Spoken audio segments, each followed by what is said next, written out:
In today's video, I'm going to teach you how to shoulder swap in Arc Raiders. If you've ever found your character blocking your view when you're trying to look around a corner, this simple technique is going to make a big difference. Because Arc Raiders is played from a third-person perspective, you naturally get better situational awareness than in first-person games. Shoulder swapping lets you maximize that advantage by moving the camera from one shoulder to the other, so you can see cleanly to your left or right without your character taking up valuable screen space. To get comfortable with it, start by heading to the practice range. This is the perfect place to test things out without pressure. Walk up to a wall or a piece of cover and aim down your sights. Notice how the camera sits over one shoulder and how much of the corner you can actually see. Now, press the default shoulder swap key, which is the letter X. You'll see the camera instantly jump to the other shoulder. That's it. Press X to swap shoulders and press it again whenever you want to switch back. Try this while standing, crouching, aiming, and moving, so it becomes second nature. Work through a few angles in the practice range.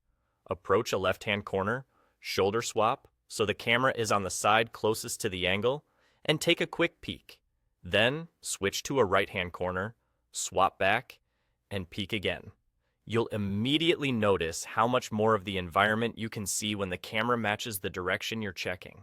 This is especially helpful when holding cover, lining up shots without overexposing yourself, and staying aware of enemies that might be just out of sight. If you find the X key uncomfortable, you can rebind it. Open Settings, go to Controls, scroll down, and look for the shoulder swap option. Select it and assign a key that's easy for your hand to hit without thinking. Keep it near your movement or aim keys so you don't have to stretch your fingers or stop moving. After changing it, jump back into the practice range and repeat those peaks until the new keybind feels natural. A couple of quick reminders as you practice. Shoulder swap frequently, not just once. Treat it like checking mirrors while driving. Use it before you slice a corner, when you shift cover, and anytime your view feels blocked. And if you ever feel disoriented after swapping, slow down for a second, realign your crosshair, and then move. With a bit of repetition, it becomes a seamless part of your movement and aiming.